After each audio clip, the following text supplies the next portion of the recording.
রহমতের নবী এমন এক সময় মক্কা নগরীতে জন্মগ্রহণ করেছেন যেই সময় মক্কার মানুষ ছিল চূড়ান্ত খারাপ, নারীদের পছন্দ করে না, কন্যা সন্তান হলে মনে কষ্ট পায়, জুলুম আর জুলুম। আল্লাহর ঘর, দামি ঘর বাইতুল্লাহ, চারপাশে এই মক্কার মানুষগুলো নারী পুরুষ উলঙ্গ হইয়া তাওয়াফ করে, এতটাই খারাপ। রহমতের নবী আয়েশা এদেরকে এমন ভাবে পরিশুদ্ধ করে ফেললেন, আল্লাহ জিব্রাইল আমিনকে দিয়া কয়, যাও আমি একটা লিস্টি দিয়া দিলাম, রহমতের নবীর হাতে দিয়া দাও। এই লিস্টির মধ্যে যাদের নাম আছে নবী যেন নামগুলো পড়ে পড়ে শুনায় দেয়। এই লিস্টিতে যাদের নাম আছে তারা বিনা হিসাবে জান্নাতি। এর মধ্যে এক নম্বরে আবু বকর, দ্বিতীয় হযরত ওমর, যেই ওমর পৃথিবীর টপ লেভেলের টেরোরিস্ট, নবীকে হত্যা করার জন্য তরবারি নিয়ে দাঁড়ায় গেছে ওমর। সেই ওমর 27 বছর বয়সে আইসা রহমতের নবীর হাতে কালেমা পড়ে মুসলমান হইয়া তরবারি আবার উল্টা দিয়ে ঘুরায় কয়, বেঈমান আয়, মুহাম্মদের বিরুদ্ধে একটা কথা বলবি, ওমরের তরবারি যথেষ্ট। আল্লাহ এখন ওমরের এত পাওয়ার দিছে, 27 বছরের ওমর, কয় বছর? নবীর হাতে এসে কালেমা পড়িয়া এত পাওয়ার হয়ে গেল। এখন ওমর যেই পথে চলে শয়তান ওই পথে চলতে ভয় পায়, শয়তান দেখলে ওমরের পালায় যায়। সেই ওমর অর্ধ দুনিয়া শাসন করেছেন, কিন্তু আমার মাওলা পাকের ভয় চোখের পানি ছেড়ে কান্না করতেন। রমজানের ঈদের দিন সবাই আরামে ঘুমায়, আনন্দ করে বাড়ি বাড়ি যায়, ওমর নির্জন জায়গায় দরজা আটকায় চোখের পানি ছেড়ে কান্না করতেছেন। আবু হুরায়রা রাদিয়াল্লাহু তাআলা আনহু জিজ্ঞাসা করেন, খলিফাতুল মুসলিমিন ওমর, আপনি ঈদের আনন্দ বাদ দিয়ে কান্না করেন কেন? কয়, ও আবু হুরায়রা, জানো না রমজান চলে গেল, রোজা রাখছি, কবুল হইল কিনা পেরেশানি ভিতরে আছে। আমি তারাবির নামাজ পড়েছি, কবুল হলো কিনা চিন্তা। আমি জাহান্নামের আগুন থেকে মুক্তি পেলাম কিনা চিন্তা। আবু হুরায়রা বলে, আপনি কি ভুলে গেছেন 10 জন জান্নাতি সাহাবাদের দ্বিতীয় আপনি? আবু হুরায়রা, তুমি জানো না যেই আল্লাহ আমাকে জান্নাতের সার্টিফিকেট দিয়েছেন, আমার ভয় ওই আল্লাহ আমার কোনো কারণে রাগ করিয়া আমার সার্টিফিকেট আবার ক্যান্সেল করে দিতে পারে। हर के दारत खौफे हक दर दिल मदाम जन्नतुल मअवा देहद उरा मकाम जुज़बा हक़ची ज़े मखाज़ इंसु जा फज़ले उआ मस्ते दर जुमला जहां। কোরআনটারে আঁকড়াইয়া ধরো, নবীর সুন্নতের আঁকড়াইয়া ধরো। ও যুবক বাবারা, মা বাবার খেদমত করো নবীর আদর্শ মতো। নবীর আদর্শে জুতা পরো সুন্নত, নবীর আদর্শে খানা খাও সুন্নত, নবীর আদর্শ মতো বাথরুমে যাবা তাও সুন্নত তরিকায় সওয়াব হবে। আর নবীর তরিকা বাদ দিয়ে যদি নামাজ পড়ো কাজে লাগবে না, নবীর তরিকা বাদ দিয়ে যদি তুমি যাকাত দাও কাজে লাগবে না, দান করো কাজে লাগবে না। নবীর তরিকায় লেখাপড়া করো, আল্লাহর কাছে দরজা খুলে যাবে। নবীর তরিকা, নবীর আদর্শ মেনে ব্যবসা করো, জান্নাতের পথ আল্লাহ ওপেন করে দিবেন। আল্লাহর নবী বলেন, ও ব্যবসায়ীরা, কিয়ামতের দিন আমার সাথে তোমরা জান্নাতে থাকবা। কোন ব্যবসায়ী? যারা সুদের টাকায় ব্যবসা করে। قال النبي صلى الله عليه وآله وسلم التاجر الصدوق الأمين مع النبيين الصديقين والشهداء والصالحين। ওরে নেক আমল, ভালো সততার ঠিক রেখা সত্য কথা বলে ন্যায় পথে যারা ব্যবসা করবে, কাস্টমারের ধোঁকা দিবে না, কাস্টমারের সাথে মিথ্যা কথা কখনো বলবে না। ঢাকার বাজার থেকে কাপড় কিনছে লুঙ্গি, 2500 বাজারে নিয়ে আসবে বেচতে। লুঙ্গির দাম কত পাইকারি? কয় বাবুরহাট থেকে নিয়ে আসছে, লুঙ্গির দাম 150 টাকা। এই 2500 আসতে আরো খরচ হইছে 20 টাকা। কত হইল? 70। এখন কাস্টমার জিগায় ভাই লঙ্গি কত? কয় 200 টাকা। কিনছেন কত? যদি দোকানওয়ালা কয় 170 টাকা দিয়ে কিনছি, টোটাল টাকা হারাম। কিনছে কত দিয়া? 70 বলল কেন? মিথ্যা হয় নাই? এতটুকু কথার কারণে টোটাল টাকা হারাম। আর যদি বলে না 150 টাকা দিয়ে কিনলাম, আসতে খরচ আমার 20, টোটাল 170, আপনি যদি আমাকে 30 টাকা লাভ না দেন, বিদ্যুৎ বিল কেমনে দেই, ঘর ভাড়া কেমনে দেই, এইভাবে সত্য কথা বললে যদিও কাস্টমার তখন একটু বলবে আর 10 টাকা কম দেই, আরো 10 টাকা কম দেই, কোনো টেনশন নাই, মোহাব্বতের দোয়া আসবে, বরকত অনেক বেশি হয়ে যাবে। কাস্টমারের তাবিজ দেওয়া লাগবে না। সত্য কথা বইলে ব্যবসা করো, কাস্টমার তাবিজের মতো লাশার মতো লেগে থাকবে। তোমাকে ছাড়া কারো কাছে জীবনেও লোভ দেখায় নিতে পারবে না, তোমার দোকান থেকে নিবে, কারণ মনে করে ও 5 টাকা খাইলো, মিথ্যা বলে না।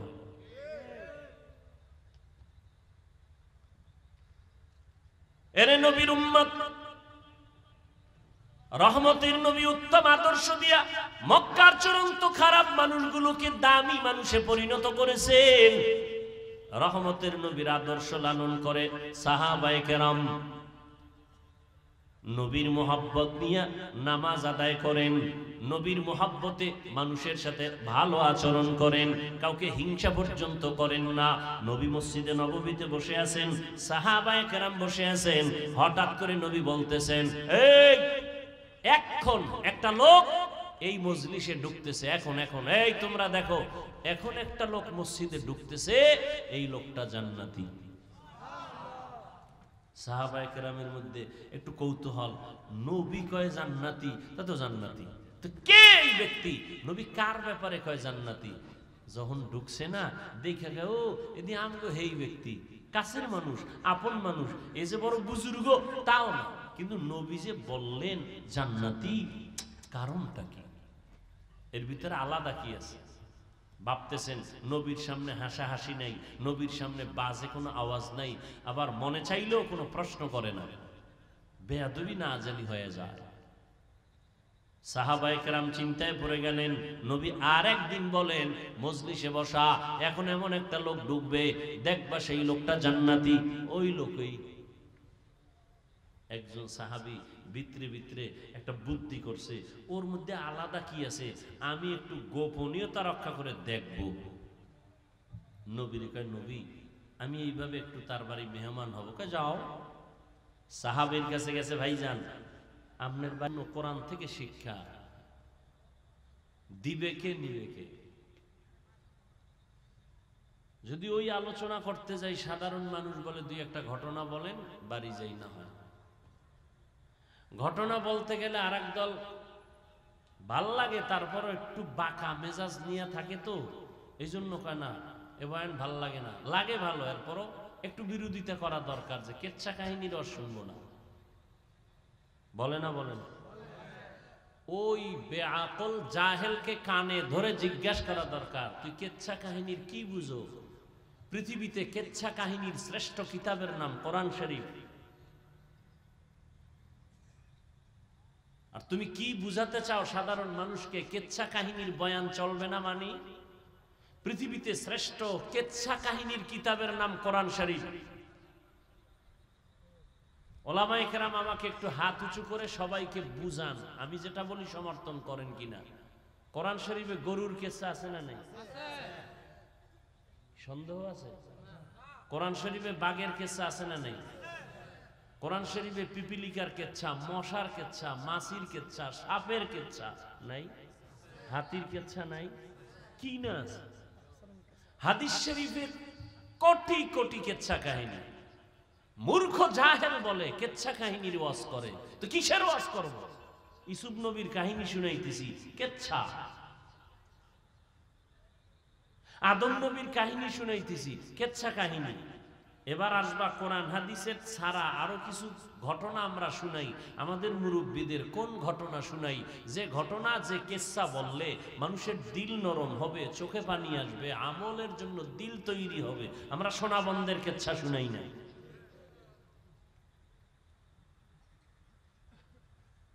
আমরা উজানির কারি ইব্রাহিম সাহেবের কেচ্ছা শুনাই, মানুষ আমলের দিকে আগায়। আমরা কাসেম নানতুবির কেচ্ছা শুনাই, আমরা কারি তৈয়ব রহমতুল্লাহ আলার কেচ্ছা শুনাই, আনোয়ার শাহ কাশ্মীরির কেচ্ছা শুনাই। এগুলো কোরআন শরীফে না থাকলে কি হবে? এই কিচ্ছার দ্বারা মানুষের দিল তৈরি হয়, মানুষের দিলের পরিবর্তন আসে। মানুষ গাঞ্জা খায় না, গাঞ্জাখোর গাঞ্জা ছেড়ে দেয়। তোমার এখানে বিরোধিতা কেন?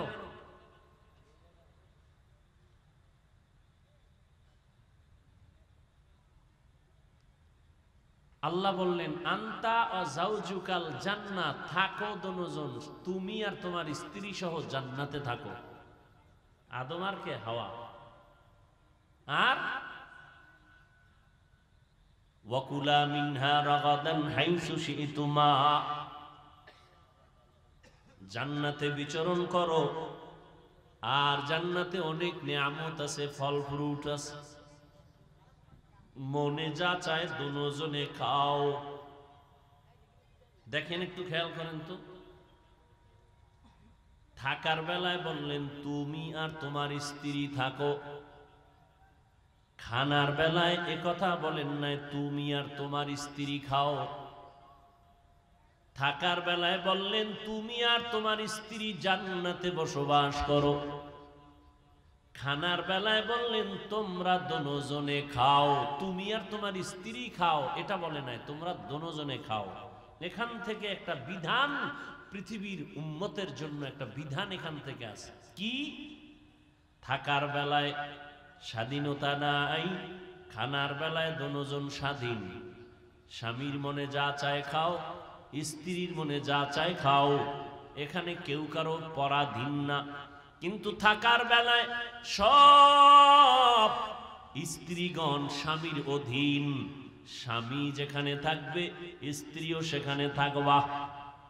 যদি এখানে স্বাধীনতা দেওয়া হয় তখন গরিব স্বামী থাকবে খেরের ঘরে, স্ত্রী বলবে আমাকে বিল্ডিং করে দাও, স্বামী বলবে টাকা নাই, বলবে আমারে তালাক দিয়ে দাও। আল্লাহ ঝগড়া চান না, অশান্তি চান না।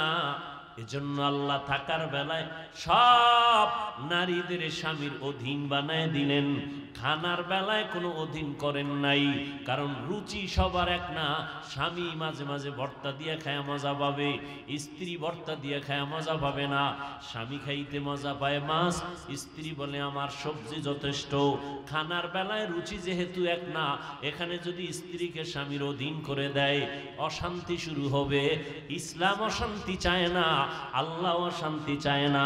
শান্তির জন্য আদম আর হাওয়া দিয়া উম্মতের জন্য বিধান কায়েম করে দিলেন।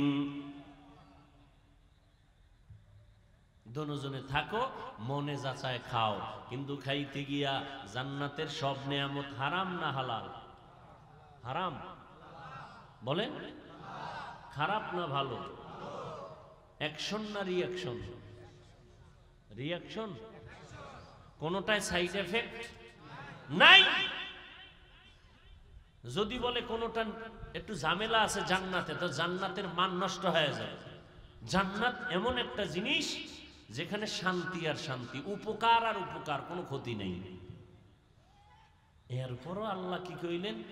ওয়ালা তাকরাবা হাযিহিশ শাজারাতা ফাতাকুনা মিনাজ যালিমিন।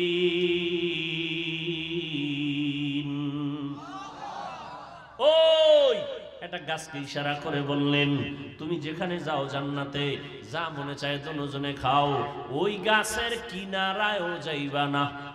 ওই গাছে ধরবা, ফল খাইবা, ওটা পরে, কাছেও যাবা না। জান্নাতের সব গাছ ভালো, সব ফল ভালো, নিষেধ কেন? ওই গাছটা কি কাটাওয়ালা গাছ কয় না, ওই ফলটা কি বিষধর ফল কয় না, নিষেধ করলেন কেন? কয় আল্লাহ কয় আমি এখান থেকে একটা বিধান আওলাদে আদমের দিয়ে দিলাম কিয়ামত পর্যন্ত। ও বান্দা, তোমার চলাফেরার মধ্যে স্বাধীনতা নাই, একটু পরাধীনতার পর্দা লাগানো আছে। মন চাইলে যেখানে সেখানে যাইতে পারবা না। মনে চাই সিনেমায় যাইবা, ওখানে গেলে গুনাহ হবে, মনে চাইলেই যাওয়া যাবে না। খানা সামনে আছে, পেটের মধ্যে ক্ষুধা আছে, চাইলেই খাওয়া যাবে না। আগে দেখবি আল্লাহর আইনে হালাল না হারাম। আমি বিধান দিয়ে দিলাম, আমি আল্লাহ যা খাইতে অনুমতি দিছি তা হালাল, যেটা অনুমতি দেই নাই তা সব সময়ের জন্য হারাম। আল্লাহ সীমাবদ্ধতার মধ্যে দিয়ে দিলেন। রাস্তায় কুত্তা ঘোরে, কোনো দাম নাই। মালিকের শিকল গলায় লাগাইয়া যে কুত্তা খুঁটির গোড়ায় বান্ধা আছে, ওটার দাম আছে। ওটা মানুষ টাকা দিয়ে বিক্রি করে, টাকা দিয়ে কিনে, কি ঠিক না? উড়ন্ত পাখি হাজার লাখ, কোনো দাম নাই। খাঁচায় আটকায় দিছেন একটা পাখি, এটার দাম আছে না নাই? রাস্তাঘাটে ঘুরো মানুষ, মনে চাইলে মদ পান করো, মনে চাইলে গাঞ্জা খাও, মনে চাইলে নামাজ পড়ো, মনে চাইলে পড়ো না, মনে চাইলে পর্দা করো, মনে চাইলে করো না, মনে চাইলে ঘুমাও, মন চাইলে ঘুমাও না। তোমার জিন্দেগির কোনো দাম নাই। যেই মানুষটা স্বাধীন চলে, ও মানুষের দাম নাই। ও কুত্তার মতো আল্লাহর জাহান্নামে চলে যাবে। ও যেখানে সেখানে গাড়ির চাকার তলে পড়ে মরে যাবে। কিন্তু যেই মানুষটা আল্লাহর হুকুম অনুযায়ী টাইম মতো ঘুমায়, আবার উঠে নামাজ পড়ে, টাইম মতো খানা খায়, এই মানুষটার দাম দুনিয়াতেও আছে, আখিরাতেও আছে।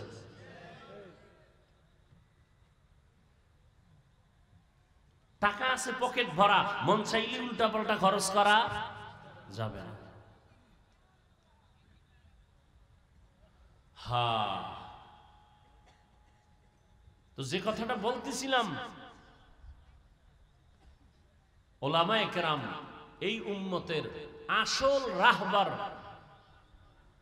উম্মতের রাহবার একমাত্র ওলামায়ে কেরাম। যেই রাহবার ছিলেন আম্বিয়ায়ে কেরাম। নবীরা আসবেন না, নাই। কিয়ামত পর্যন্ত এই উম্মতের পথ প্রদর্শক একমাত্র উলামায়ে কেরাম। এই জাতি ওলামায়ে কেরামের সাথে যখন বেয়াদবি শুরু করেছে, তখনই পতন চলে আসে। ভারতের আলেমগো জবাই করলো, ফাঁসি দিল, মাদ্রাসা বন্ধ করলো, আগুন দিয়ে পোড়ায় দিল। এরপরও কি আল্লাহ দিন জিন্দা রাখছেন না? কি রাখছেন? কেন? আল্লাহ চাইলে হবে, বান্দা চাইলে কিছুই হবে। আল্লাহ চাইছেন আজকের ওয়াজ এখানে হবে, হচ্ছে।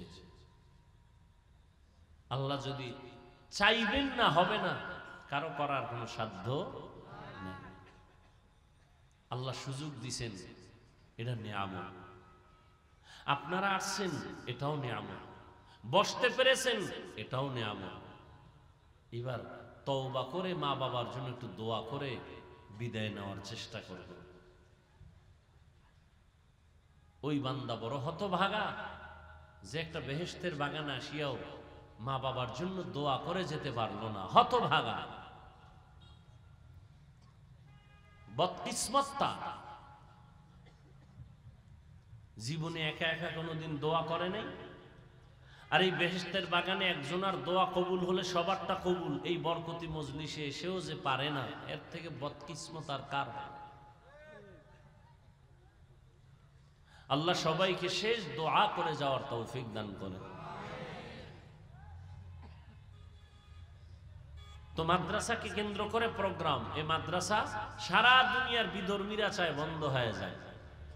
আল্লাহ কি চান? আপনারা কি চান? সেক্ষেত্রে আমাদের দোয়া করা উচিত না? কি দোয়া করা উচিত, সহযোগিতাও করা উচিত। অনেকের দান সৎকার কথা শুনলেই বাঁকা নজরে তাকায়। হুজুরেরা পরেরটা খায়। পরেরটা খায় না কে? আমাদেরকে মানুষ কলিজা দিয়ে মহব্বত করে দান করে না।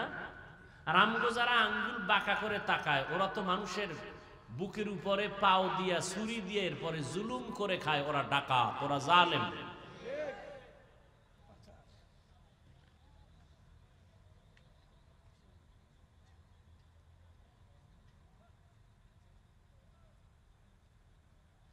উমরা থেকে আসলাম, মাদ্রাসায় হুজুরদের নিয়ে বসলাম। হুজুরদের মাসের বেতন নাই।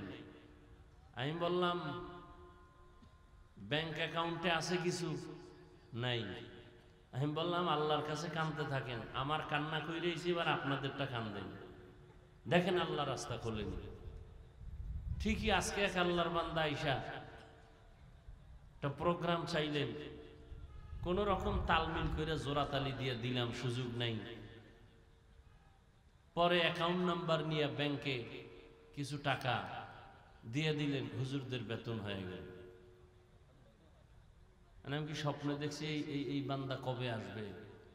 হুজুরদের বললাম কানছেননি, আমারটা কবুলের কিছু আলামত পাইছি, আপনারা কান্দেন তাহলে ঠিক মতো প্রত্যেক মাসে আল্লাহ মিলাই দেয়। আমাদের অভাব আছে, আল্লাহর অভাব আছে? কোনো অভাব নেই।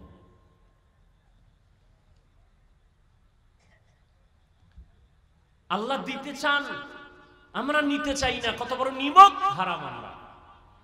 আল্লাহ দিতে চান আদর করে, আমরা সেটা নিতে চাই না, আমরা অন্যটা জুলুম করে খেতে চাই। আল্লাহ যে এমনি দিবেন মোহাব্বত করে, এটা খাবে না।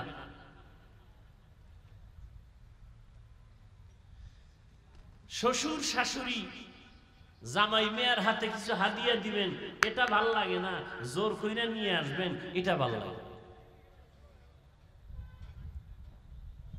যৌতুকের নামে আনবেন, এটা মজা।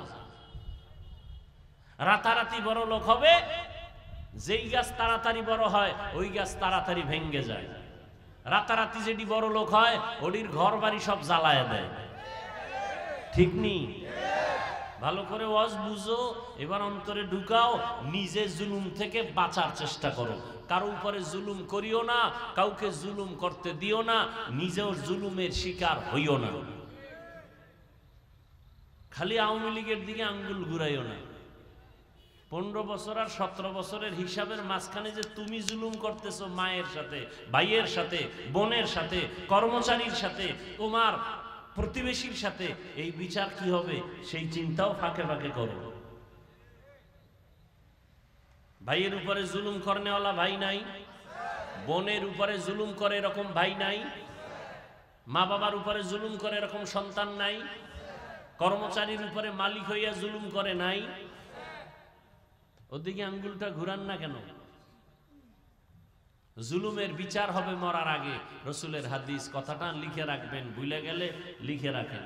জুলুমের বিচার মরার পরে না আগে?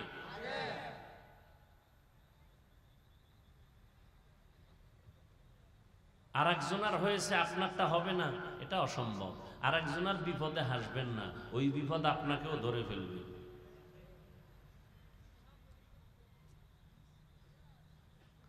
আল্লাহ আমাদের জুলুম থেকে গোটা দেশকে, গোটা জাতিকে কুদরতের দ্বারা হেফাজত করেন।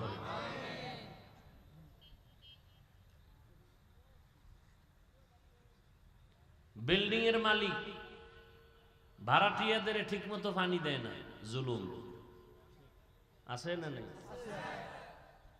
নিজে যখন মনে চায় গেট খুইলা বের হয়ে যায়। ভাড়াটিয়ারা মসজিদে যাবে ফজরের সময়, গেট খোলার চাবি দেয় না, জালেম।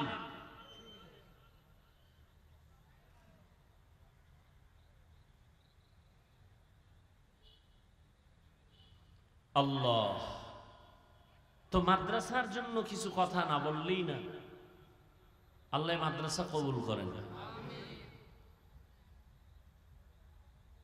আপনারা কিছু যদি দান সৎকা করেন, তাই তো আর রাস্তাঘাটে বেশি মাইক লাগায় আটানা পাঁচানা পয়সা চাওয়ার দরকার হয় না। দান সৎকা করেন, বেশি বেশি করেন, নিজের হায়াত বাড়বে। দান করলে মুসিবত দূর হবে। দান করলে আল্লাহ পাক রিজিকে বরকত বাড়ায় দেয়। বড় লোক হওয়ার জন্য 5 আঙ্গুলে আঙ্গুলি লাগাইছে আকিক পাথর। হ্যাঁ, দেওয়ান সৃষ্টির কাছে গেছে পাথর আনতে, লাগাইলেই ধনী, যদি লাইগে যায়। আর মদিনার রসুল বলে গেছেন, আমি রসুল বলে গেলাম, ধনী হতে চাও আল্লাহর পথে দান করো, আল্লাহ কুদরতের দ্বারা 5 টাকায় 5 লাখ টাকার বরকত দিয়ে দিলেন। কোনো পাথর টাথর লাগবে না, ধনী বানান কে? ইয়া আইয়ুহান নাস আনতুমুল ফুকারাউ ইলাল্লাহ ওয়াল্লাহু হুয়াল গানিয়্যুল হামিদ।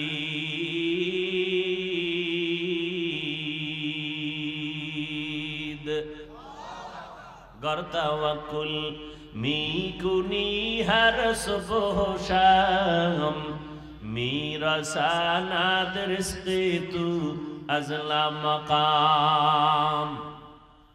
করোনার মতো মহামারী চোখের সামনে ধইরা দিয়া দেখায় দিল, কত কোটিপতি তপাস করে জমিনে পড়ে গেছে, গাছতলায় পড়ে গেছে, টাকা পয়সা নাই, কত চাকরিজীবী চাকরি ছেড়ে দিছে করোনায়।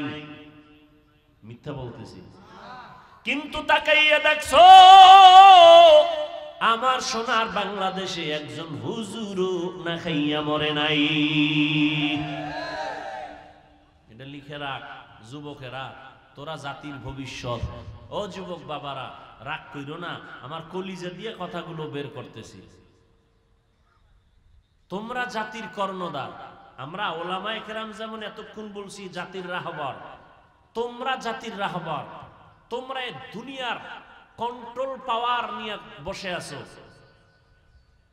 কিন্তু জীবনটা নষ্ট করে ফেলতেছো মোবাইল দিয়া। তোমার মতো যুবকের মধ্যে কি দিয়া রাখছে আল্লাহ জানো? আফসোস। তোমার মেধার মধ্যে আল্লাহ কি দিয়া রাখছেন? গোটা পৃথিবীটা কন্ট্রোল করার মতো পাওয়ার আল্লাহ তোমার ভেতরে দিয়া রাখছেন। এই জন্য তোমার আমার কলিজার নবী কি বলে গেছে? যুবকদের বেলায় শুনবা, রহমতের নবী বলেন, বুড়ারা আমি মুহাম্মদের বিরোধিতা করেছি, যুবকেরা আমি মুহাম্মদের উপকার করেছি। তুমি যুবক মুহাম্মদের কি উপকারে আসছো? একটু কাগজ কলমে হিসাব করো তো। তোমার মতো যুবককে আমি বলছি, গোটা দুনিয়া তুমি পরিচালনা করবা। তুমি ২৫০০ গ্রামে ২.৫ কেজি খানা খাইয়া ঘুমাইলেই হবে না। তোমার এমন নিয়তটা অন্তরে রাখো, দিলটাকে বড় বানাও। ২৫০০ না, বাংলাদেশ না, গোটা দুনিয়াটা নিয়ন্ত্রণ করব আমি আমার মেধা দিয়া, আমার আদর্শ দিয়া। গোটা দুনিয়াটাকে আমি আলোকিত করে ফেলবো।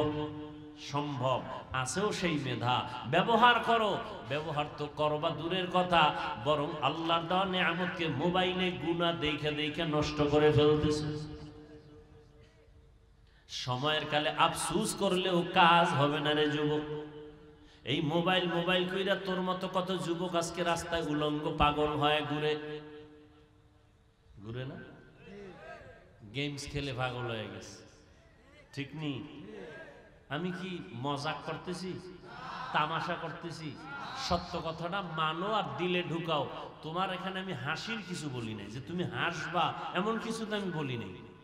যদি আসলেই তোমার আকল ঠিক থাকে, তোমার তো চোখে পানি আসা উচিত ছিল।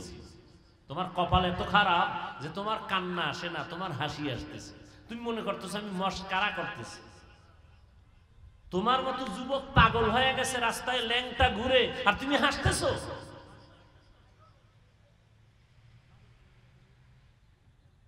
এই মোবাইলের কারণে মেধা নষ্ট হয়ে গেছে, আর তুমি হাসতেছো। আল্লাহ না করুক তুমি যদি হয়ে যাও, তোমার মা বাবা কাঁদতে কাঁদতে বেহুশ হয়ে যাবে, তুমি হাসতেছো, খেলা মনে করতেছো।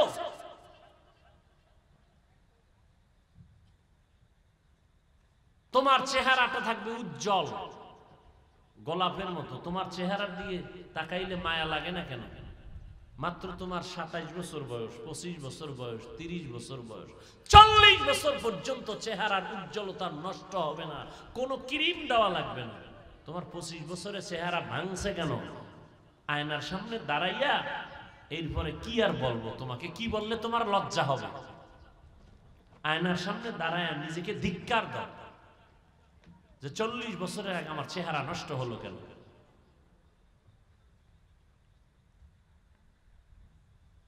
আল্লাহ সবাইকে হেদায়েত দান করুন।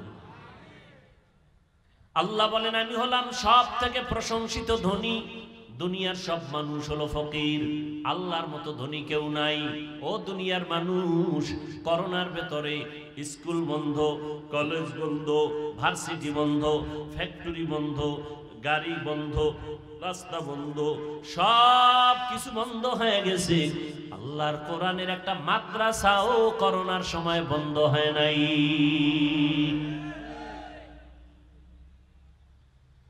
চিন্তা করো,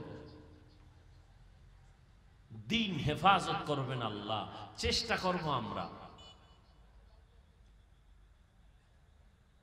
এই মাদ্রাসা টিকায় রাখার জন্য দোয়াও করতে হবে, সহযোগিতাও লাগবে। সময় দিতে পারেন দেন, অর্থ দিতে পারেন দেন। দান করে কেউ গরিব হইছে, একটা প্রমাণ দিলে আমি দানের বিরুদ্ধে বয়ান করব। কিন্তু সুদ খাইয়া ঘুষ খাইয়া বহু কোটিপতি নিঃস্ব হয়ে গেছে, জানাজা হয়ে গেছে, কবরে লাশ রাখার আগে আইসা লোকজন দাঁড়ায় 13টা কিস্তি আছে ওর, এটি দিবি, এরপরে লাশ কবরে নামাবি, আর আগে না। হারামে, ওই গ্রামে বলে না হারামে কি নেই, হারামে। এই মাইকলা কই বুঝে না, আমি যে ইকো বন্ধ করতে কই।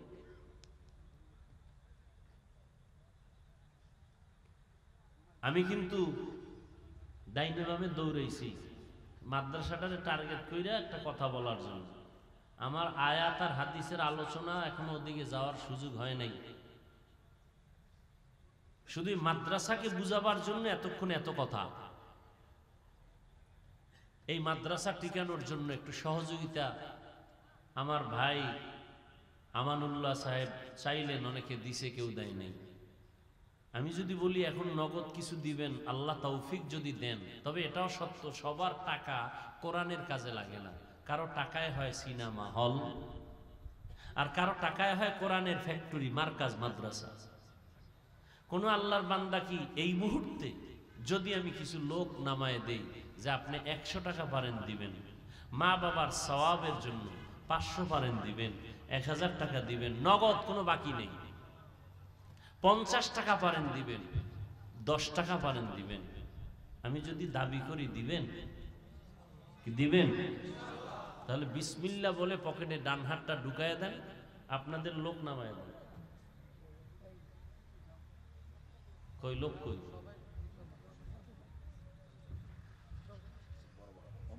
বসেন, আপনি বসেন।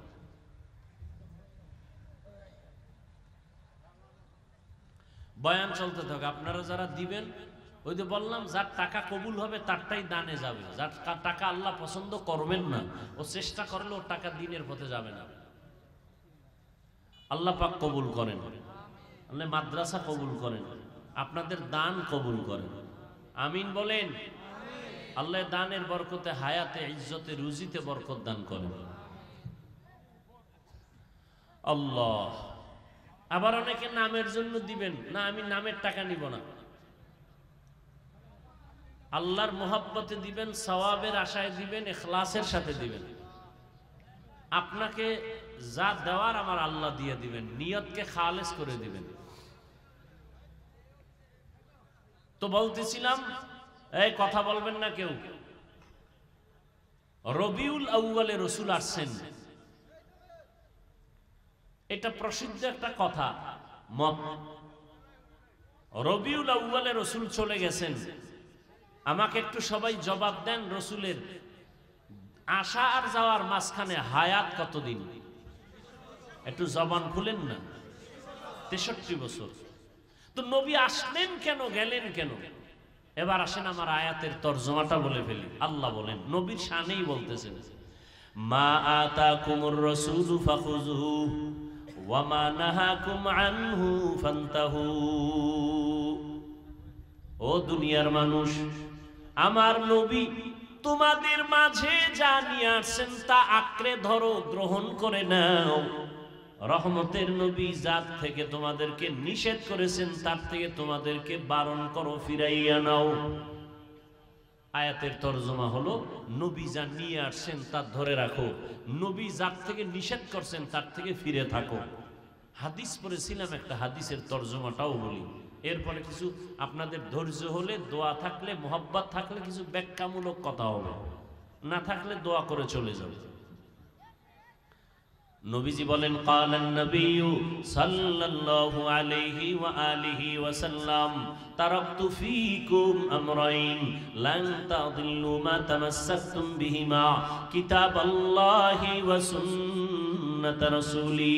ও দুনিয়ার উম্মতেরা, আমি দুনিয়াতে আসছি 63 বছর হায়াত শেষ করে আমি মদিনাতুল মুনাওয়ারা রওজা মুবারকে জিন্দা অবস্থায় কিয়ামত পর্যন্ত থাকব। মদিনার উপরে না কবরে? ও ভাই জবাব দেন।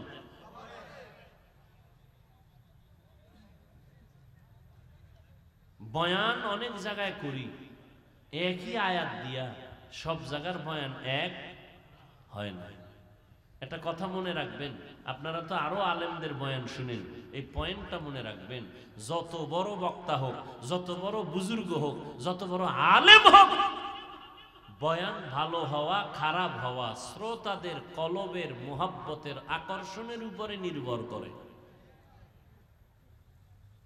অনেকে কয় হাফিজ ভাই অনেক জায়গায় অনেক সুন্দর বয়ান করে, আমগো জায়গায় ভালো বয়ান হইল না।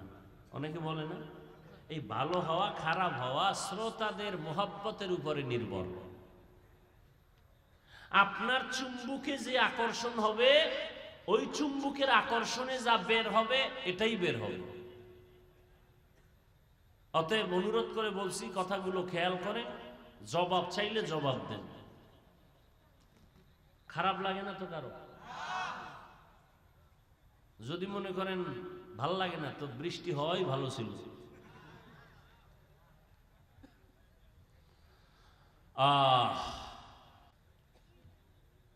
কত মানুষ, নোয়াখালী গেলাম, ফেনী গেলাম, কুমিল্লা গেলাম, এখনো ঘরে পানি। আমি বললাম আপনাদের এই মাটির ঘর, এই পানি নামার পরে শুকাইতেও তো 1-2 মাস লাগবে। কত কষ্টে জীবন যাপন করতেছেন। প্রত্যেকটা মানুষ কোনো না কোনো একটা মুসিবতের বেড়াজালে আবদ্ধ। প্রবাসে গেলাম, আমার প্রবাসের ভাইরা কত কষ্টে আছে। মালিক কাগজ দেয় না, অবৈধভাবে চলতেছে। এরপরে যেখানে লাগবে 5 টাকা সেখানে নিতেছে 1000 টাকা। আমাকে 1000 টাকা না, ওই দেশের 1000 টাকা। সৌদি আরবের 1000 টাকা মানি বাংলাদেশের 32,000 টাকা। কত যুবকরা কানলো কষ্টের জন্য। দোয়া করা উচিত। বন্যা কবলিত অশান্তির বেড়াজালে যারা আছেন, আল্লাহ পাক শান্তির ব্যবস্থা করেন। আল্লাহ তাদেরকে সুন্দর বাসস্থানের ব্যবস্থা করেন। আল্লাহ পাক সুন্দর রিজিকের ব্যবস্থা করেন। প্রবাসে আমার ভাই বোনেরা যারা আছেন, আল্লাহ তাদেরকে শান্তির জীবন যাপন দান করেন। খুব খেয়াল করেন। রহমতের নবী বলেন 63 বছর হায়াত শেষ, আমি মদিনাতুল মুনাওয়ারা রওজা মুবারকে কিয়ামত পর্যন্ত জিন্দা অবস্থায় থাকব। মরা না জিন্দা? কোথায় থাকবেন? রওজা মুবারকে। কতদিন? কিয়ামত পর্যন্ত। মাঝে মাঝে আমার নবী বাইতুল মুকাররমে আসবেন। কথা বলেন না কেন? আজমির শরীফে আসবেন, শাহজালালের মাজারে আসবেন, মাইজবান্ডারে আসবেন। রহমতের নবী বলেন কিয়ামত পর্যন্ত রওজা মুবারকে আমি জিন্দা অবস্থায় আল্লাহর মারিফতের মজা নিব আর নামাজ পড়ব। সুবহানাল্লাহ। কেমন মায়ার নবী! নবী আমার উম্মতের এত আশিক, দুনিয়াতে আসিয়া আব্বা বলে ডাকতে পারেন নাই। 6 বছরে মা হারা নবী অসহায়। এরপরও নবী মা বাবার জন্য এত দুঃখ করেন না, উম্মতের জন্য নবী এতটাই দুঃখ করেন। এখনো নবী কান্না করেন উম্মতের জন্য। আমার নবীকে ইন্তেকালের সময় জিব্রাইল আমিনের পরামর্শ হয়েছিল, যদি আপনি চান ঈসা নবীর মতো আসমানে যাবেন, আমার আল্লাহ নিয়ে যাবেন। আপনি জমিনে থাকতে চাইলে আপনাকে আল্লাহ জমিনে রাখবেন। আমার নবী কয়, জিবরাইল আমার আল্লাহকে বলে দাও আমার উম্মত থাকবে জমিনে, আমিও থাকবো জমিনে।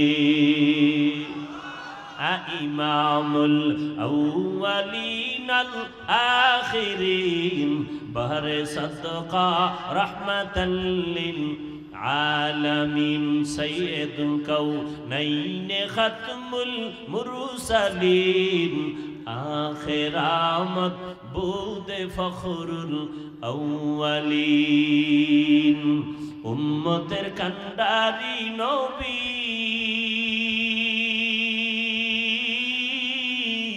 কাঁদছেন উম্মতের লাগি, এখনো কাঁদেন নবীজি শুয়ে মদিনার পানে। নবী বিনে কে দাঁড়াবে পুলসিরাত মিজানে, নবী বিনে কে দাঁড়াবে পুলসিরাত মিজানে।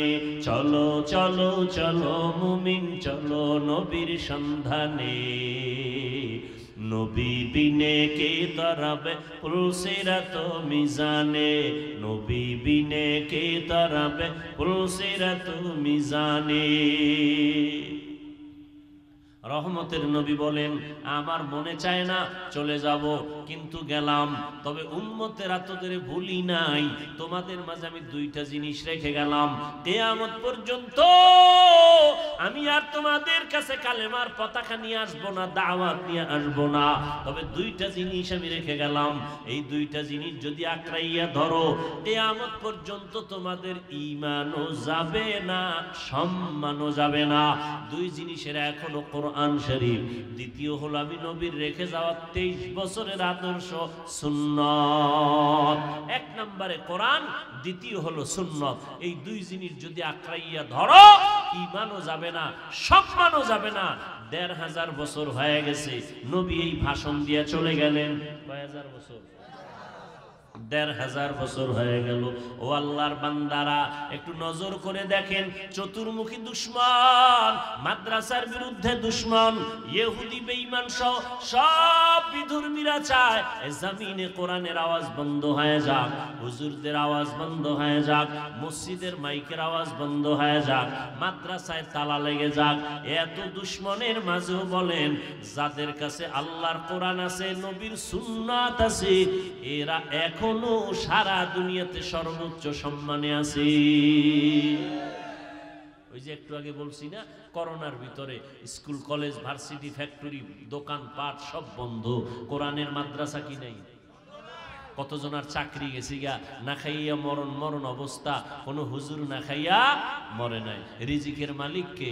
করতাওয়াক্কুল মিকুনি হার সুবহ শাম মিরাসানাত রিজকে তু আজ লা মাকাম জুজবা হাকচি জে মাখাজ ইনসুজা ফজলে উআ মস্তে দর জুমলা জাহা। এদিক কোনো সমস্যা? কোনো সমস্যা আছে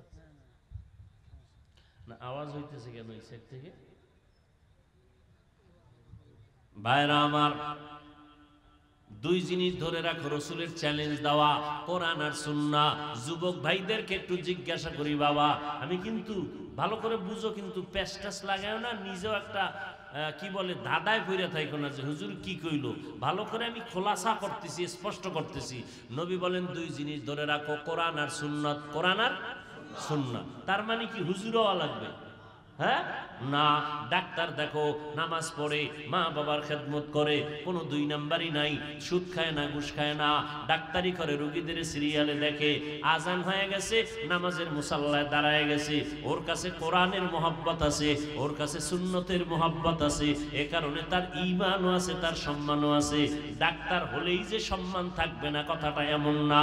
আমি বুঝাইতে চাই, তুমি স্কুলে পড়ো কোনো ঘাবড়ায়ও না, তুমি কলেজে পড়ো বাধার কোনো চিন্তা নাই।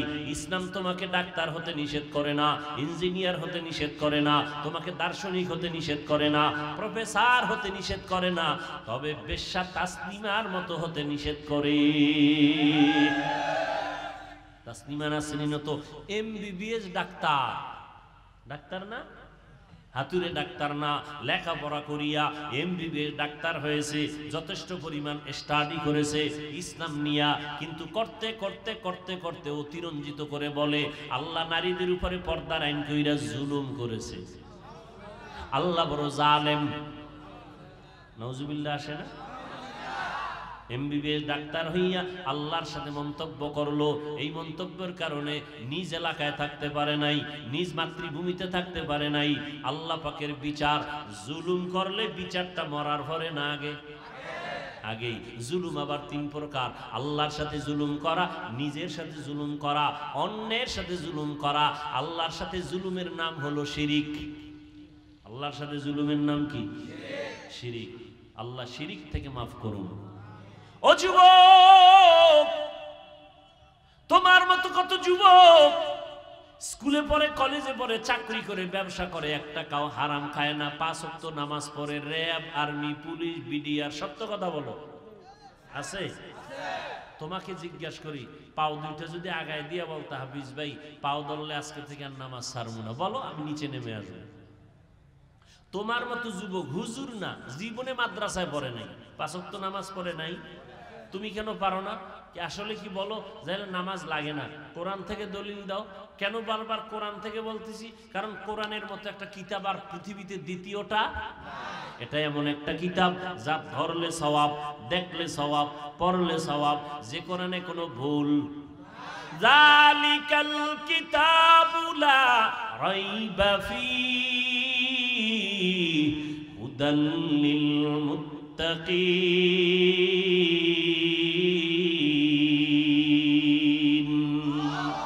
ই কালামে জিন্দা কুরআনে হাকিম, হিকমতে উলা ইয়াজাল সুতু কদিম, জামিউল ইলমি ফিল কুরআনে হাকিম, তাকাসারাত আনহু আফহামুর রিজালি।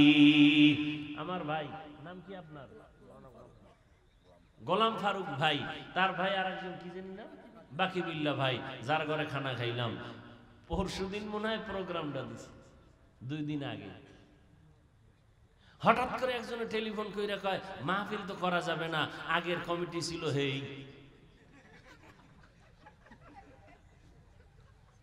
বুঝলেন না?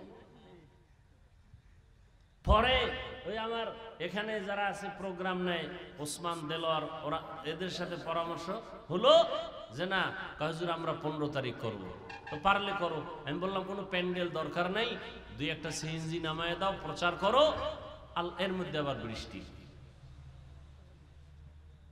তা আসরের সময় যে মাহফিল হবে, ওরা বলে মসজিদের ভেতরে হলেও হবে। আল্লাহ কাকে কখন হেদায়েতের দরজায় কবুল করে বলা যায়? বলা যায়। আল্লাহ এই মাহফিলের আয়োজনে যারা অক্লান্ত পরিশ্রম করেছেন, আল্লাহ তাদেরকে উত্তম জাযা দান করেন।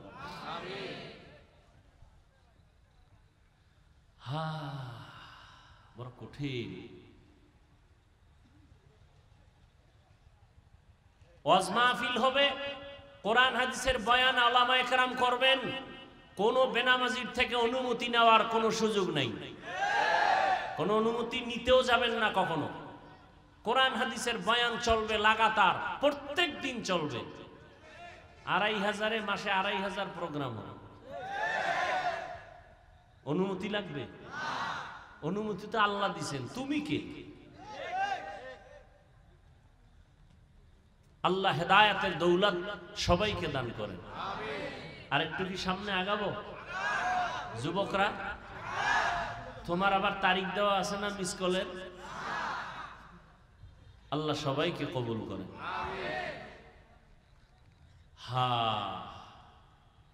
নবী বলেন 2টা জিনিস ধরে রাখো, কোরআন আর সুন্নাহ। ও যুবক, তোমার মতো যুবক রাস্তায় গাড়ি চালায়, 5 বেলার নামাজ পড়ে, সত্য কথার সাক্ষীটা পর্যন্ত দাও, মানো আর না মানো, একটু সত্য বলো, আছে না নাই? তুমি কি বিয়ের পরে ধরবা এই নিয়তে আছো? তোর কপালে বিয়েই তো নাই। যেই পরিমাণ মোবাইলে আকাম করো, কিসের বিয়া? সাইডে মাইয়ার জীবনের উপরে হামলা করছো, তোর কপালে বউ নাই, আছে জল্লাদ। যদি থাকে ডানা কাটা হরি আইসেই তোর মায়ের ডানা কাটবে, তোর বাবার ডানা কাটবে, পর তোরে ফকিন্নি বানায় বিদায়, বলবে আমি হিজরত করলাম। তোর কপালে বউ নাই। আর চরিত্র যদি ভালো রাখো তাহলে জান্নাতি একটা মেয়ে পাবি, যেই মেয়ের দ্বারা তোর দুনিয়ার জীবন হবে গোলাপের মতো, ইতিহাস সৃষ্টি করবে, পরকালেও জান্নাতের রাস্তা খুলে যাবে। চরিত্র অমূল্য সম্পদ, অমূল্য এক সম্পদের নাম চরিত্র। নষ্ট করেছো মোবাইলের মাধ্যমে। অমূল্য এক সম্পদের নাম সুস্থতা, সুস্থতা, সুস্থতা নষ্ট করেছো সারা রাত মোবাইল চালাইয়া। রাতের ঘুম ছিল শরীরের ঔষধ, মোবাইল চালায় সে ঘুমকে জবাই করেছে। অনায়াসে অসুস্থ হয়ে গেছে, পার্স গুলো নষ্ট হয়ে গেছে। আল্লাহ হেদায়াত দান করুন। সমস্ত চিকিৎসা বিজ্ঞানীরা একমত, রাত্র 10টা থেকে 12টা, 12টা থেকে 2টা এই টাইম হলো ঘুমের টাইম, শরীরের ঔষধ।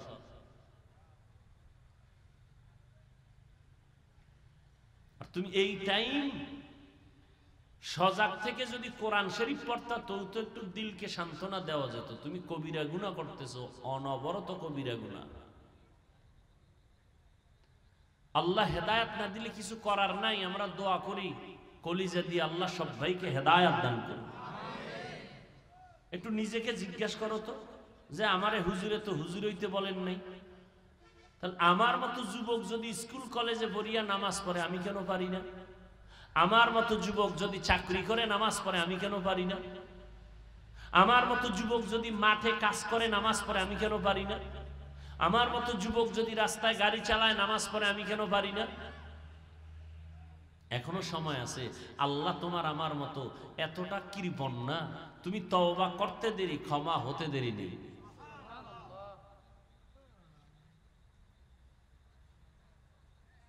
আল্লাহর নবী বলেন 2টা জিনিস আঁকড়ায় ধরো, কোরআন আর সুন্নাহ। রহমতের নবী এমন এক সময় মক্কা নগরীতে জন্মগ্রহণ করেছেন, যেই সময় মক্কার মানুষ ছিল চূড়ান্ত খারাপ, নারীদের পছন্দ করে না, কন্যা সন্তান হলে মনে কষ্ট পায়, জুলুম আর জুলুম। আল্লাহর ঘর, দামি ঘর বাইতুল্লাহ, চারপাশে এই মক্কার মানুষগুলো নারী পুরুষ উলঙ্গ হইয়া তাওয়াফ করে, এতটাই খারাপ। রহমতের নবী আয়েশা এদেরকে এমন ভাবে পরিশুদ্ধ করে ফেললেন, আল্লাহ জিব্রাইল আমিনকে দিয়া কয়, যাও আমি একটা লিস্টি দিয়া দিলাম, রহমতের নবীর হাতে দিয়া দাও। এই লিস্টির মধ্যে যাদের নাম আছে, নবী যেন নামগুলো পড়ে পড়ে শুনায় দেয়। এই লিস্টিতে যাদের নাম আছে তারা বিনা হিসাবে জান্নাতি। এর মধ্যে 1 নম্বরে আবু বকর, দ্বিতীয় হযরত ওমর, যেই ওমর পৃথিবীর টপ লেভেলের টেরোরিস্ট, নবীকে হত্যা করার জন্য তরবারি নিয়ে দাঁড়ায় গেছে ওমর। সেই ওমর 27 বছর বয়সে আইসা রহমতের নবীর হাতে কালেমা পড়ে মুসলমান হইয়া তরবারি আবার উল্টা দিয়ে ঘুরায় কয়, বেঈমান আয়, মুহাম্মদের বিরুদ্ধে একটা কথা বলবি, ওমরের তরবারি যথেষ্ট। আল্লাহ এখন ওমরের এত পাওয়ার দিছে, 27 বছরের ওমর, কয় বছর? নবীর হাতে এসে কালেমা পড়িয়া এত পাওয়ার হয়ে গেল। এখন ওমর যেই পথে চলে, শয়তান ওই পথে চলতে ভয় পায়, শয়তান দেখলে ওমরের পালায় যায়। সেই ওমর অর্ধ দুনিয়া শাসন করেছেন, কিন্তু আমার মাওলা পাকের ভয় চোখের পানি ছেড়ে কান্না করতেন। রমজানের ঈদের দিন সবাই আরামে ঘুমায়, আনন্দ করে বাড়ি বাড়ি যায়, ওমর নির্জন নির্জন জায়গায় দরজা আটকায় চোখের পানি ছেড়ে কান্না করতেছেন। আবু হুরায়রা রাদিয়াল্লাহু তাআলা আনহু জিজ্ঞাসা করেন, খলিফাতুল মুসলিমিন ওমর, আপনি ঈদের আনন্দ বাদ দিয়ে কান্না করেন কেন? কয়, ও আবু হুরায়রা, জানো না রমাজান চলে গেল, রোজা রাখছি, কবুল হইল কিনা পেরেশানি ভিতরে আছে। আমি তারাবির নামাজ পড়েছি, কবুল হলো কিনা চিন্তা। আমি জাহান্নামের আগুন থেকে মুক্তি পেলাম কিনা চিন্তা। আবু হুরায়রা বলে, আপনি কি ভুলে গেছেন 10 জন জান্নাতি সাহাবাদের দ্বিতীয় আপনি? আবু হুরায়রা, তুমি জানো না যেই আল্লাহ আমাকে জান্নাতের সার্টিফিকেট দিয়েছেন, আমার ভয় ওই আল্লাহ আমার কোনো কারণে রাগ করিয়া আমার সার্টিফিকেট আবার ক্যান্সেল করে দিতে পারে। हर के दारत खौफे हक दर दिल मदाम जन्नतुल मअवा देहद उरा मकाम जुज़बा हक़ची ज़े मखाज़ इंसु जा फज़ले उआ मस्ते दर जुमला जहां। কোরআনটারে আঁকড়াইয়া ধরো, নবীর সুন্নতের আঁকড়াইয়া ধরো। ও যুবক বাবারা, মা বাবার খেদমত করো নবীর আদর্শ মতো। নবীর আদর্শে জুতা পরো সুন্নত, নবীর আদর্শে খানা খাও সুন্নত, নবীর আদর্শ মতো বাথরুমে যাবা তাও সুন্নত তরিকায় সওয়াব হবে। আর নবীর তরিকা বাদ দিয়ে যদি নামাজ পড়ো কাজে লাগবে না, নবীর তরিকা বাদ দিয়ে যদি তুমি যাকাত দাও কাজে লাগবে না, দান করো কাজে লাগবে না। নবীর তরিকায় লেখাপড়া করো, আল্লাহর কাছে দরজা খুলে যাবে। নবীর তরিকা, নবীর আদর্শ মেনে ব্যবসা করো, জান্নাতের পথ আল্লাহ ওপেন করে দিবেন। আল্লাহর নবী বলেন, ও ব্যবসায়ীরা, কিয়ামতের দিন আমার সাথে তোমরা জান্নাতে থাকবা। কোন ব্যবসায়ী? যারা সুদের টাকায় ব্যবসা করে।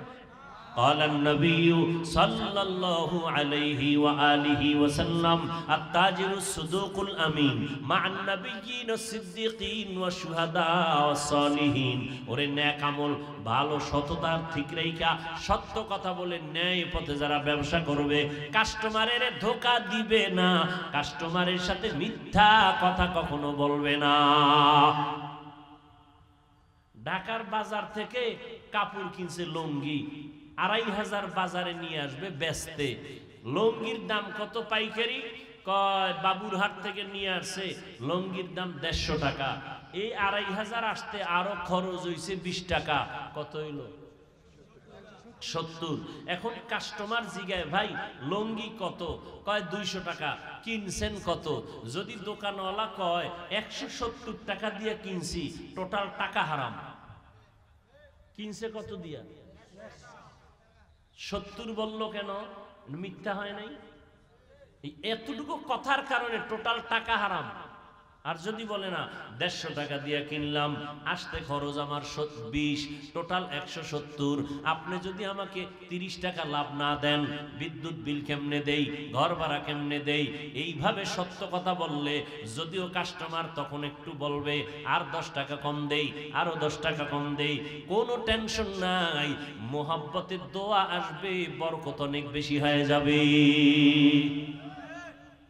কাস্টমারের তাবিজ দেওয়া লাগবে না। সত্য কথা বইলে ব্যবসা করো, কাস্টমার তাবিজের মতো লাশার মতো লেগে থাকবে। তোমাকে ছাড়া কারো কাছে জীবনেও লোভ দেখায় নিতে পারবে না, তোমার দোকান থেকে নিবে, কারণ মনে করে ও 5 টাকা খাইলো, মিথ্যা বলে না।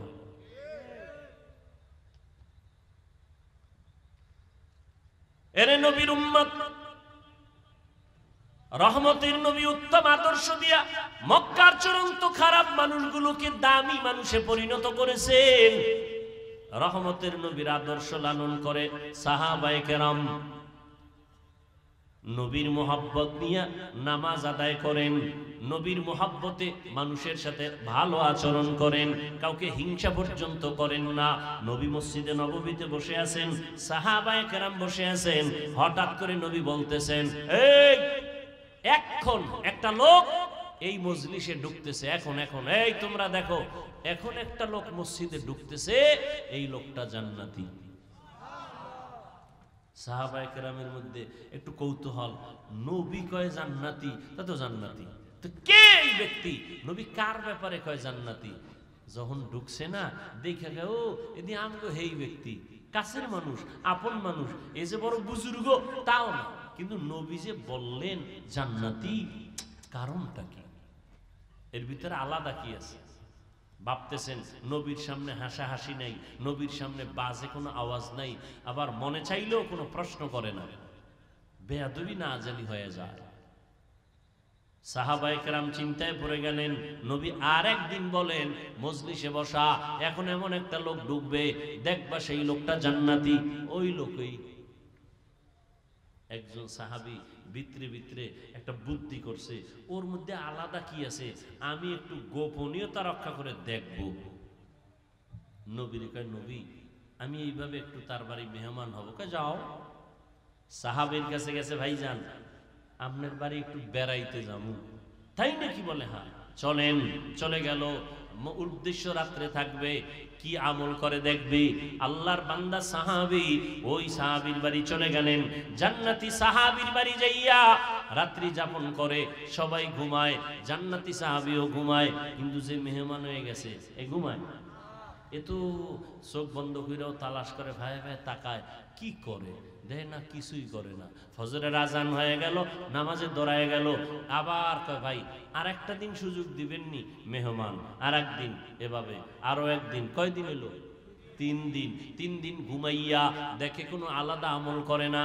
এইবার নবীর গিয়া কয়, নবী এই লোকটারে সাহাবীকে আপনি যে বললেন জান্নাতি, আলাদা আমল করে না, আমরাও যা করি তিনিও তা করে। জান্নাতি কেন বলেছেন? সাহাবীকে জিজ্ঞাসা করে, তোমার মধ্যে আলাদা কোনো আমল আসেনি? না,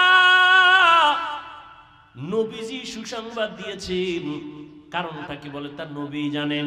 নবী এবার ডাক দিয়ে কয়, ও সাহাবায়ে কেরাম, এই সাহাবীকে আমি জান্নাতি বলার একটা মাত্র কারণ, এই সাহাবী বেশি বেশি আমল যদিও করে না, তার মধ্যে স্বতন্ত্র একটা মজবুত আমল আছে, ইখলাসওয়ালা আমল। সেটা হলো জীবনে সে কাউকে হিংসা করে না। কাউকে হিংসা? ও ছেলেটা লেখাপড়া ভালো, পরীক্ষায় ভালো নাম্বার পাইছে, আর এক ছেলের বাবা সইতে, এরকম আছে না নাই? অমুকে ব্যবসায় লাভবান হইছে, আর এক ব্যবসায়ী সইতে পারে না, ঠিক নেই? ক্ষতি হইলে খুব খুশি হইছে, অমুকে মইরা যায়, অমুকে ব্যবসায় লস, খুশি হয়ে গেছে। কয় না, এই হিংসার মনোভাব তার মধ্যে নাই। ও আল্লাহর বান্দারা, আমলের লাইনে আগায় যাও, তোমার তকদিরে যা আছে তাই, তোমার বন্টনে রিজিক যা আছে তাই তুমি পাইবা। আমি দেইখা হিংসা করে তোমারটা আমি নিতে পারবো না। আল্লাহর নবী বলেন, মেহমান ঘরে যদি আসে তুমি রাগ করবা না, মেহমানদারি করাও। মেহমান তোমারটা খায় না, মেহমান তার কপালের বরাদ্দ করা খানাটাই খায়। তুমি রাগ করো কেন? মেহমান খাওয়াও, বরকত বেশি হবে। মেহমান মেহমানেরটা খায়, তোমারটা খায় না। রহমতের নবীর আদর্শ কত সুন্দর। নবীর হাতে হাত লাগায় ওমরের মতো কাট্টা জাহেল আল্লাহর কাছে দামি হয়ে গেল।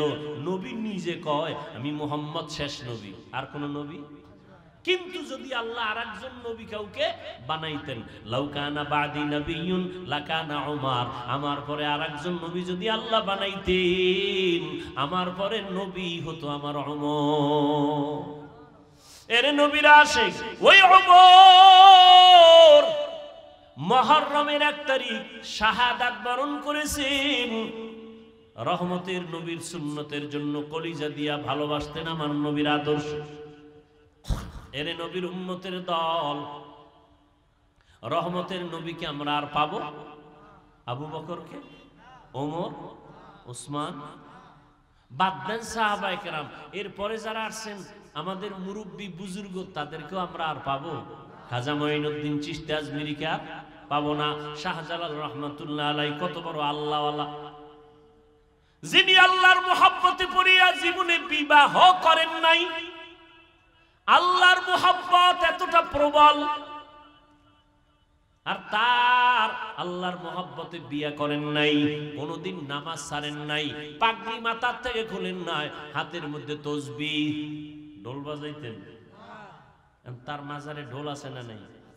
বেপরদার আড্ডা আছে না নাই? কি শাহজালাল রহমাতুল্লাহ আলাইহির দোষ? খবরদার।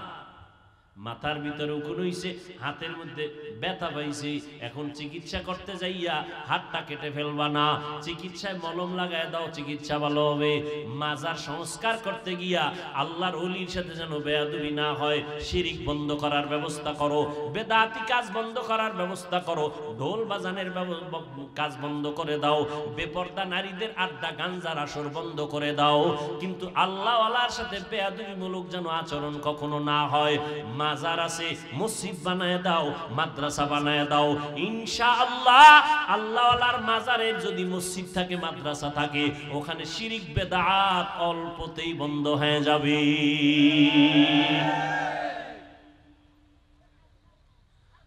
রহমতুল লিল আলামিনের আদর্শ ধরে রাখো রে যুবক।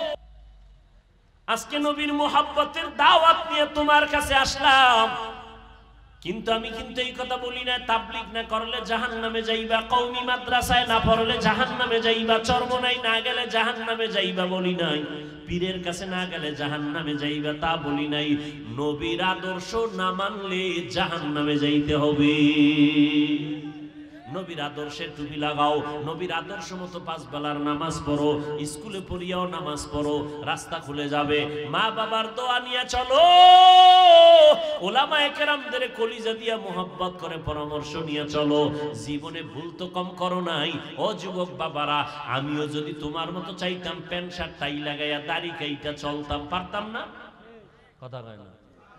এই দাড়ির কারণে কত গালি, টুপির কারণে গালি, কওমি মাদ্রাসায় পড়ছি কত মানুষ তিরস্কার করে, যাকাত খাইয়া পড়ছি, ফেতরা খাইয়া পড়ছি, আমরা পরের বাড়ি খাইয়া পড়ছি, আমরা কওমি মাদ্রাসায় পড়ছি, কোনো চাকরি নেই, সার্টিফিকেট নাই, কত বাজে কথা শুনছি, এরপরও কিন্তু টুপি ফালাই না। টুপির মধ্যে ঝামেলা, জামার মধ্যে ঝামেলা, টুপি মাথায় দিলে মাথা গরম হয়, জামা পরলে শরীর গরম লাগে, সব অপবাদ শুনেও কিন্তু টুপি ফালাই নাই। ও যুবক, ও পর্দার আড়ালের মা বোনেরা, ও বিন্দু বাবাজি, আপনারাও মুসলমান, আমরাও মুসলমান। আমি যদিও হুজুর, আপনি যদিও টুপি পরেন না, কিন্তু আপনার আমার ব্যানার এক। কি? আপনার আল্লাহ আমার আল্লাহ দুই? সত্যি কথা বলেন, এক। আপনার নবী আমার নবী, আপনার কোরআন আমার কোরআন, আপনার কাবা আমার কাবা, আমার ধর্ম আপনাদের ধর্ম, সব কিন্তু এক। দুনিয়াতে আসছে সিস্টেম এক। যেদিন বিদায় হব আমারও 3 কাফন, আপনারও নাকি? হুজুর একটা বেশি, টাকাওয়ালার একটা বেশি, রিক্সা ড্রাইভারের একটা কম, কবরের সাইজও কিন্তু সমান, শুধু হুজুর গোটা 2 হাত বড় হবে। হুজুর গো ওখানে আলাদা কোনো মাইকের ফোন যাবে, হেডফোন কানে যাবে, যাবে সবে। ও যুবক, একটু বিবেক দিয়ে চিন্তা করো, তোমার আমার আল্লাহ এক, নবী এক, কোরআন এক, কাবা এক, ধর্ম এক, সব এক, কালেমা এক, কিন্তু তোমার টুপি মাথায় দিতে পাও ধরা লাগে কেন? আমি টুপি ফালাইতে চাই না, তোমারে পাও দইরা বয়ান করার পরে তুমি মাথায় টুপি দিতেই চাও না, বিষয়টা কি? আমি দাড়ি কাটতে চাই না, আর তোমারে পাও দইরা বুঝানোর পরেও তুমি দাড়ি রাখতে চাও না। ও আল্লাহর বান্দা, আমি মসজিদে ঢুকতে চাই, নামাজ ছাড়তে চাই না, আর তোমারে পাও দইরা বুঝানোর পরেও তুমি নামাজ পড়তে চাও না। আসলে বিষয়টা কি বলো? কোরআন শরীফ মিথ্যা? তাহলে চাও না কেন বাবা? ওরে আমিও তো তোমার মতো প্যান্ট শার্ট টাই লাগায় যদি দাড়ি কেটে মাস্তানি ভাব নিয়ে চলতাম, কেউ বাধা দিত না। টুপি মাথায় দিলে মাথা গরম, এটা বুঝি, এরপরও টুপি ফালাই না। দাড়ির কারণে যৌবনের ভাব চলে যায়, বুঝি, তারপরও দাড়ি ফালাই না। এর একমাত্র কারণ আল্লাহর কোরআন সত্য, নবীর কথা সত্য, একটা মিথ্যা নাই। ১৫০০ বছর হলো কেউ ভুল বের করতে পারে নাই। অপচেষ্টা বহু বেঈমানেরা করেছিল, কিন্তু ভুল বের করতে পারছে? বরং বহু বেঈমান কোরআনের কাছে মাথা নত করে কালেমা পড়েছে। ওই কোরআন সত্য না মিথ্যা? যুবকেরা একটু জবাব দাও বাবা, ওই কোরআনে জান্নাতের বয়ান আসেনি? সত্য বলো, আছে? জাহান্নামের বয়ান আসেনি? ও বাবা, তুমি একটু মোবাইল তো দেখো, শুধু খারাপ দিয়ে কেন যাও? মোবাইল থেকে ভালো কিছু তো দেখা যায়, যায়? আজকে থেকে একটু দেখো। তুমি তোমার ডিউটি বাদ দিয়ে দেখবা তা না, তোমার ডিউটি পালন যখন শেষ হইব তখন তুমি 1 মিনিট দেখো, তোমার ডিউটি আছে, ওগুলো আমি বাধা দেই না, কারণ তুমি বুঝে শুনে আকাম করতেছো, সেগুলো তোমার। আমার থেকে একটু পরামর্শ, তুমি মাঝে মাঝে আজকে গিয়েই বাংলায় ডাউনলোড করবা, বাংলা কোরআন লিখবা, বাংলা কোরআন ডাউনলোড করবা, কইরা ফাঁকে ফাঁকে একটু 30তম পারার ছোট্ট ছোট্ট কিছু সূরা আছে, এগুলো তরজমাগুলো একা একা পড়ো, 1 মিনিটও লাগবে না, মাঝে মাঝে। আল কারিআতু মাল কারিআহ ওয়া মা আদরাকা মাল কারিআহ ইয়াওমা ইয়াকুনুন নাসু কাল ফারাশিল أرأيت الذي يكذب بالدين فذلك الذي يدعو اليتيم ولا يحض على طعام المسكين ألهاكم التكاثر حتى زرتم المقابر كلا سوف تعلمون ثم كلا سوف تعلمون أسنا ناي ويل لكل همزة لمزة الذي جمع مالا وعددا يحسب أن ماله أخلدا। এই তরজমাগুলো মাঝে মাঝে বাংলায় পড়িও, বাংলায় পারলে যদি পারো তুমি একটু ব্যাখ্যাও দেখিও, এগুলো জাহান্নামের বয়ান। ও যুবক, জান্নাতের বয়ানও সত্য, জাহান্নামের বয়ান কোরআন আছে তাও সত্য। কে জান্নাতে যাবে কে জাহান্নামে যাবে তাও আল্লাহ বলেছেন, ইন্নাল আবরারা লাফি নাঈম ওয়া ইন্নাল ফুজ্জারা লাফি জাহিম। নেক আমলওয়ালারা জান্নাতের প্রতীক, যারা গুনাহগার তারা জাহান্নামের প্রতীক। জান্নাতটা কেমন হবে তাও আল্লাহ কোরআনে বয়ান করেছেন, জাহান্নামটা কেমন ভয়ঙ্কর হবে তাও আল্লাহ কোরআনে বয়ান করেছেন। ও আল্লাহর বান্দারা, যারা নেক আমল নিয়া জান্নাতি হইয়া কবরে যাবে, কিয়ামতের ময়দানে আল্লাহ তাদের জান্নাত দিবেন, কবরেও তাদের বিছানাটা জান্নাতের হবে। আল্লাহ তাআলা কবরের আযাব বন্ধ করে দিবেন। আল্লাহর নবী বলেন, জাহান্নামের দরজা বন্ধ হয়ে যাবে, জান্নাতের সাথে রাস্তা খুলে যাবে, বান্দা আরামে ঘুমাবে, কিয়ামত পর্যন্ত তার ঘুমে কেউ ডিস্টার্ব করবে না। কিয়ামতের দিন আমার আল্লাহ ডাকবেন, ও জান্নাতীরা তোমরা জান্নাতে চলে যাও, যেখানে কোনো অশান্তি নাই, বাথরুম নাই। জান্নাতীরা কখনো বুড়া হবে না, জান্নাতীরা কখনো কালো হবে না, জান্নাতীরা কখনো জনমের মতো খাইবে, পেটে কোনো রোগ হবে না, জান্নাতীদের কোনো শান্তি থাকবে না। আর যারা গুনাহ নিয়ে কবরে যাবে, এদের জন্য কবর হবে ভয়ঙ্কর আযাবের কারণ। আল্লাহর নবী বলেন, ওই কবরে যাওয়ার পর আমাকেও 3টা প্রশ্ন করা হবে, আপনাদেরও 3টা প্রশ্ন করা হবে। 1 নাম্বার প্রশ্ন হুজুরদের প্রশ্ন, যেমন আপনার প্রশ্ন একই প্রশ্ন, আলাদা না। রবের পরিচয় দাও, ধর্মের পরিচয় দাও, রাহমাতুল লিল আলামিনের পরিচয় দাও। এই জবাবটা আমরা হুজুরেরা পারবো তার কোনো গ্যারান্টি নাই, আপনি পারবেন তার কোনো গ্যারান্টি নাই। তবে হ্যাঁ, তারা পারবে, আশা করা যায়। কারা? যারা দুনিয়াতে রবের গোলামি করবে, নবীর আদর্শ মেনে চলবে, ইসলাম অনুযায়ী চলবে, তারা কবরে গেলে জবাব দিতে পারবে। আল্লাহ দয়া করে জবাব দেওয়ায় দিবেন, রবের পরিচয় দিবেন, রব্বি আল্লাহ, ধর্মের পরিচয় দিবেন, দ্বীনি আল ইসলাম, নবীর পরিচয় দিবেন, হুয়া মুহাম্মদ সাল্লাল্লাহু আলাইহি ওয়াসাল্লাম। আর যারা আল্লাহর গোলামি দুনিয়ায় করে না, যারা রবের হুকুম মানে না, ইসলাম চিনেও না, মানেও না, নবীর সুন্নাত মানে না, নিজেও নামাজ পড়ে না, আর একজনে নামাজ পড়ে তাও সইতে পারে না, কত বড় নিমক হারাম কপাল পরা, নিজেও দাড়িটা রাখে না, আর একজনে দাড়ি রাখবে তাও পছন্দ করে না, নিজেও হালাল খায় না, অন্যে হালাল খাবে তাও পছন্দ করে না, নিজেও পর্দা করে না, অন্যে পর্দা করে তাও পছন্দ করে না। এই রকম কপাল পরা সমাজে আছে না নাই? নিজেও দাড়ি রাখে না, অন্যে দাড়ি রাখবে পছন্দ করে না, নিজেও জিকির করে না, অন্যে আল্লাহর জিকির করবে তাও পছন্দ করে না। এই রকম কপাল পরা তওবা না করিয়া যদি কবরে যায়, আল্লাহর নবী বলেন, ওই নিমক হারাম কবরে যাওয়ার পর 2 পার্শ্বের মাটি ছাড়া তার সামনে ডানে বামে কিছুই নাই। ফেরেশতারা বলবে, রবের পরিচয় দাও, ও বলবে, হা হা লা আদরি, আফসোস আমি কিছুই জানি না।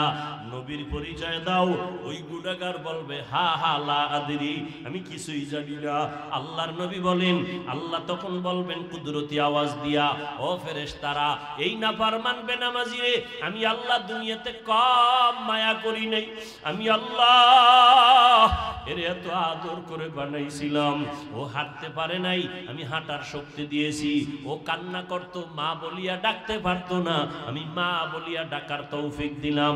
আমি আল্লাহ ওর আরামের জন্য সূর্যের আলোর ব্যবস্থা করলাম, ওর শান্তির জন্য আমি চলার ব্যবস্থা করলাম, ওর শান্তির জন্য খানার আয়োজন করেছি, ওর স্বাস্থ্যটা ভালো রাখার জন্য আমি আল্লাহ বাতাসের ব্যবস্থা করেছিলাম, ওর শান্তির জন্য রাতের বেলা চাঁদের আলোর ব্যবস্থা করেছি। আমি আল্লাহর দেওয়া পানি, আমি আল্লাহর দেওয়া বাতাস, আমি আল্লাহর দেওয়া সূর্যের আলো, আমি আল্লাহর দেওয়া চাঁদের আলো সব বান্দা ভোগ করলো। আমার দেওয়া গরু কাইটা জবাই দিয়া খাইলো, আমার দেওয়া নিয়ামত মুরগি জবাই করে খাইছে, আমি রাগ করি নাই। আমার দেওয়া উট জবাই করে খাইতো, আমি বাধা দেই নাই। প্রচন্ড গরমের পিপাসা নিবারণে নারিকেল গাছের উপরে ওইটা ডাব পাইরে খাইতো, আমি বাধা দেই নাই। আমি আল্লাহ এখন আর ছাড় দিব না। আমি আল্লাহ ওরে ঠিক লাইনে চালানোর জন্য আলেম ওলামাদের পিছনে লাগাই দিলাম। আলেমরা পাও ধরে ধরে নামাজের দাওয়াত দিত, নিমুখারাম নামাজ পড়ে নাই, মসজিদের আজান শুনিয়াও মসজিদে যায় নাই, আলেমদের কাছেও যায় নাই, বরং বিরোধিতা করত। আমি আল্লাহ করে আর ছাড় দিব না। ও ফেরেশতা, এই নাফরমানের জন্য জাহান্নামের বিছানা কবরে বিছায়া দাও, জাহান্নামের সাথে রাস্তা খুলিয়া দাও। আল্লাহর নবী বলেন কবরটা জাহান্নামের আগুনে ভরিয়া যাবে। ও যুবক, আমার আল্লাহ এতটা রাগান্বিত আওয়াজ দিয়ে বলবেন, ও কবরের মাটি, এই গুনাহগার বেনামাজি নাফরমানের দুই পার্শ্ব থেকে জোরে জোরে চাপ দাও। এত জোরে চাপ দিবে পাজরের হাড় চুরমার হয়ে যাবে।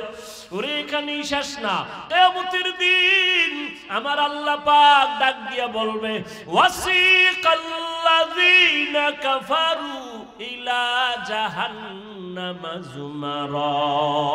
ও জাহান্নামের ফেরেশতারা, এই বেনামাজি দাড়ি কামানেওয়ালা বেপরদাওয়ালা গুনাহগার নবীদের বয়ান শুনছে মানে নাই, আলেম ওলামাদের কান্নাওয়ালা বয়ান শুনিয়াও মানে নাই, বরং বাইরে গিয়া বিরোধিতা করছে। জাহান্নামের হ্যান্ডকাপ লাগায়া দাও, জাহান্নামের দিকে হেসরাইয়া নিয়ে যাও। জাহান্নামের ফেরেশতারা একে যখন শিকল লাগায়া টান দিবে, ও নবীরা আশিক, ওই হাসরের ময়দানের ভয়ঙ্কর এমন হালাত, আমার নবীজি যার কোনো গুনাহ নাই সেই নবী পর্যন্ত আম্মা জান আয়েশার ঘরে বসে বসে কান্না করেন। আম্মা জান আয়েশা বলেন, নবী কান্না কেন করেন? আম্মা জানকে নবী বলেন, আয়েশা, কিয়ামতের দিন কেউ কারো পরিচয় দিবে না, সব নারী পুরুষ উলঙ্গ দাঁড়াবে, নবীরা পর্যন্ত কান্না করবেন নিজের বাঁচার জন্য। ওই দিন আমার উম্মতের কি উপায় হবে? আমার উম্মতেরা কত নবীর কাছে যাবে, কেউ সুপারিশ করবে না। ঈসা নবী সুপারিশ করবে না, মুসা নবী সুপারিশ করবে না, ইব্রাহিম নবীর কাছে যাবে তারায় দিবে, সুপারিশ করবে না। তখন আম্মা জান আয়েশা বলে, নবী, নারী আর পুরুষ ওই হাসরের মাঠে উলঙ্গ যখন দাঁড়াবে, তখন কি একটু লজ্জা হবে না? নারীদের দিকে তাকায় কি পুরুষেরা লজ্জা পাবে না? পুরুষেরা কি নারীদের উলঙ্গ ছবি দেখে কি কষ্ট লজ্জা পাবে না? নবী বলেন, আয়েশা, হাসরের মাঠটা এতটাই যে ভয়ঙ্কর হবে, কেউ কারো দিকে তাকাবারও সুযোগ হবে না। একদিকে সূর্যের গরম,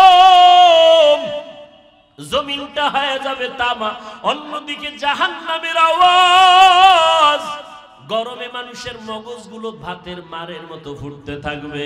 ও যুবক বাবারা, ও পর্দার আড়ালের মা বোনেরা, আপনারা তো সারাদিন আগুনের সাথে থাইকা রান্না করেন, কত আগুনের তাপ সহ্য করেন। এই দুনিয়ার আগুন থেকে 70,000 গুণ বা 70 গুণ জাহান্নামের আগুন আরো বেশি তাপমাত্রা বাড়বে। ওই জাহান্নামের আগুন লাগা মাত্র কলিজা পর্যন্ত ভুনা হয়ে যাবে। যেই জাহান্নামের ভয় আমার নবী পর্যন্ত কান্না করেন, যার কোনো গুনাহ নাই। নবী বলেন, আয়েশা, উম্মতেরা সব নবীদের কাছে ঘুরিয়া ঘুরিয়া বিমুখ হইয়া সর্বশেষ আমাকে তালাশ করবে। আম্মা জান আয়েশা বলেন, নবী, আপনাকে ওই সময় মুসিবতের সময় উম্মতেরা কোথায় পাবে? নবীজি বলেন, ও আয়েশা, ওই সময় আমি একমাত্র আমার মালিকের কুদরতের সামনে মাকামে মাহমুদে সেজদায় পড়ে কান্না অবস্থায় থাকবো, আর উম্মতেরা তালাশ করে করে এখানে চলে আসবে। বা ঈসা নবী নবী হাতে ধইরা আমার কাছে নিয়ে আসবে। সব নবীরা নিজের জন্য কাঁদবেন, আর আমি মুহাম্মদ আল্লাহর কুদরতের সামনে সিজদায় পড়ে একবারও আমি বলবো না আল্লাহ আমাকে বাঁচাও। আমি কান্না করে সিজদায় পড়ে শুধু একটাই বলবো, আল্লাহ আমার উম্মতেরে বাঁচাও, আমার উম্মতরে বাঁচাও। একটা উম্মত যেন জাহান্নামে না যায়। উম্মত যদি জাহান্নামে যায় আমি জান্নাতে যেতে পারবো না। আল্লাহ তখন খুশি হইয়া আমাকে বলবে, নবী আপনি আপনার উম্মতগুলো বেছে বেছে জান্নাতের দিকে নিয়ে যান।